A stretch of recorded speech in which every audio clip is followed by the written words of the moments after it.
Hey everybody, welcome back to my vlog for today. Let me fix the camera there. Today I'm pretty tired right now, so I'm kind of struggling through things right now. I'm super depressed right now. Finding it hard to get motivated to do anything. Kind of just want to go back to sleep, but I'll probably stay up and make some coffee or something like that. But being depressed today for numerous reasons, which I will not run through and bore you with them with the details, but there's just stuff going on that's just really taking a toll on me mentally. So I figured this would be a good opportunity to share something about depression, and it's an article. It's an article called, well, it says, our misconceptions about mental illness are putting people out of work. And I think what's really important is this first paragraph here. It says, even though mental illness affects 1 in 5 adults and depression is the leading cause of disability worldwide, secrecy and stigma around the issue continue. So, depression being the leading cause of disability worldwide is pretty crazy.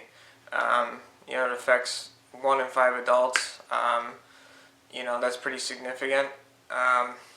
So I mean, like, I'm no stranger to it, and that's a lot of people. 1 in 5 that experience it. What else does this say?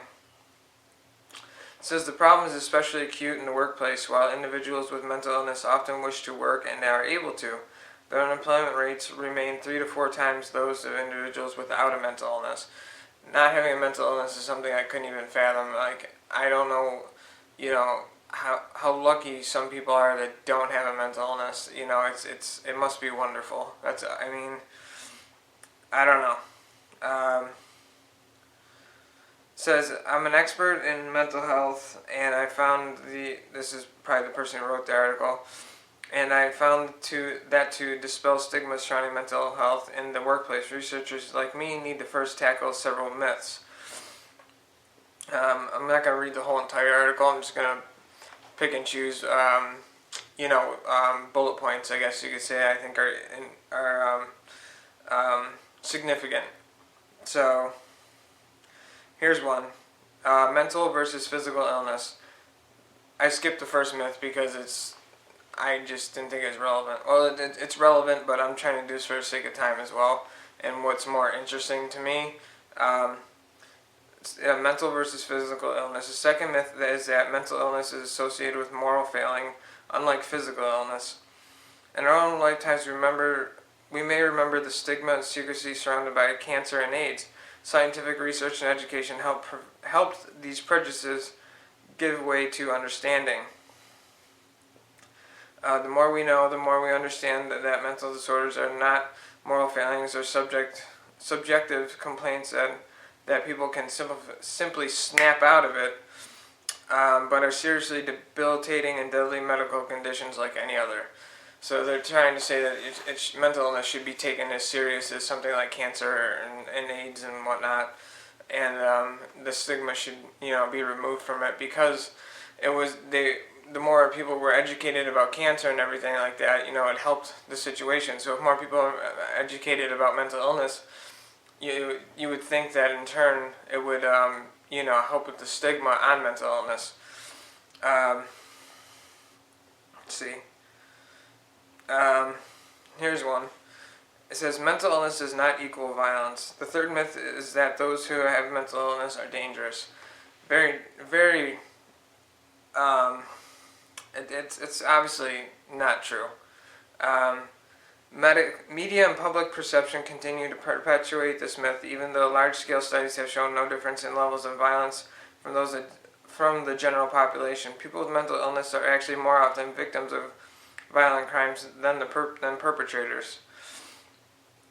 So we'll go down to challenging the stigmas now. Finally, and sometimes fatally, the myth persists that speaking out about mental illness increases stigma.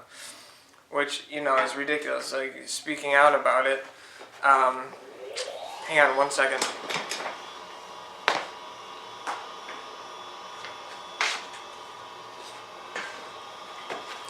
I had to turn my furnace off, sorry. Yeah, finally, and sometimes fatally, the myth persists. Finally, and sometimes fatally, the myth persists that speaking out about mental illness increases stigma.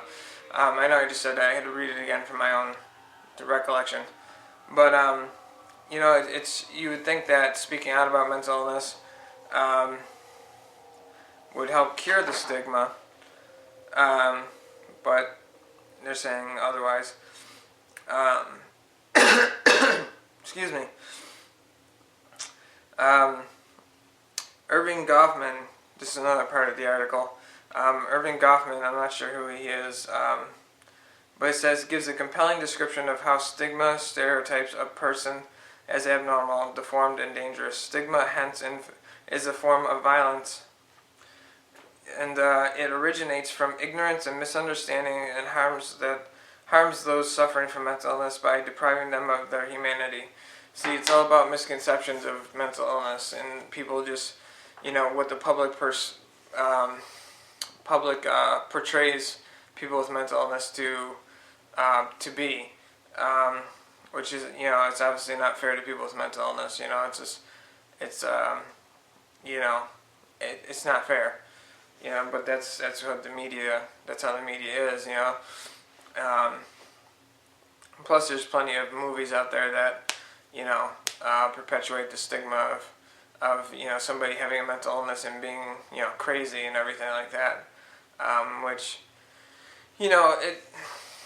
I don't know how I feel about it. I mean, there's movies that I like that the main character has a mental illness and he's portrayed as being crazy or whatever, but those are just movies. But I mean, that's how people a lot of people perceive people with mental illness, though. So, and it goes on to say, stigma creates for people with mental illness conditions for social exclusion, employment discrimination, victimhood to violent crimes, and increased suffering, which can lead to self-stigma, poor self-care, and greater depression and suicide. So, that's true.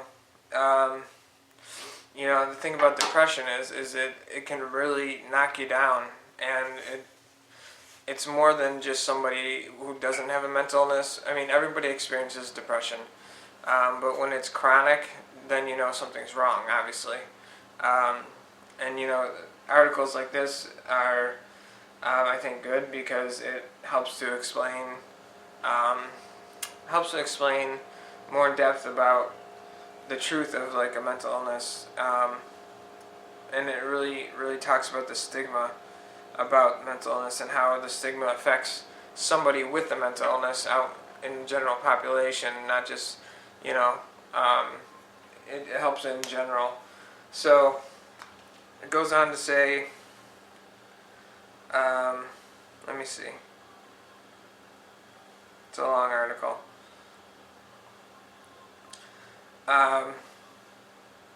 So it goes on to say down here, employers already bear much of the burden of mental illness, as 85% of employees' mental health conditions go undiagnosed or untreated.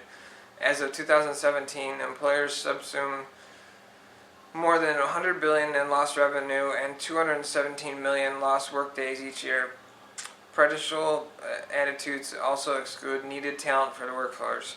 Fear of discrimination leads many not to seek care. That's a big problem, despite availability of successful treatments. Now, that's one thing I feel is wrong. The stigma makes people feel like they shouldn't go get help, or they're too afraid to speak up about their health to anybody because of the stigma, and they may feel ashamed. So, that's something that obviously needs to be worked on. Which, curing stigma to mental illness is no easy task by any means. But that stuff should not happen. Like, people should feel like they can go get help and feel safe about doing so, and not being discriminated against. I've personally experienced discrimination about my mental illness, so I know how it feels, and sometimes you're powerless in this situation and you just gotta let it go. That, or, I mean, I wouldn't say confront somebody, but just if somebody does discriminate against you or make fun of you or anything in any sort of way, like any negative connotation of your mental illness, I'd say take the high road and consider the source. Some people are just ignorant to mental illness, and they don't have a full understanding about what it's like to live with one, which is, hard to convey to somebody else what it's like to live with a mental illness. I know that I'm trying to do that through doing these vlogs and everything, and I've reached quite a few people so far. I think I'm doing fairly well, but I'm glad for articles like this because they help explain, the impact that mental illness has on people and society in general. So it's just a good article. I'll put a link to it in my description. I guess share it. There's a lot more to the article. I didn't want to read the whole entire thing. It's a pretty long article, but I think it has a lot of good information in it. I'll send it to myself right now. Okay.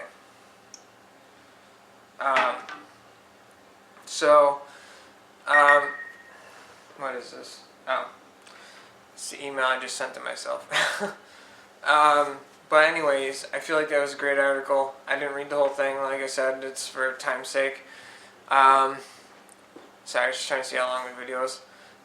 So I'm gonna cut things off here.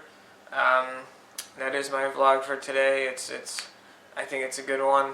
The article's a good read. I hope that by putting this out there myself, I know I don't have a huge audience or anything like that, but hopefully it reaches some people and it helps to educate people on mental illness and the impact that it has on people with mental illness and the impact it has on society in general.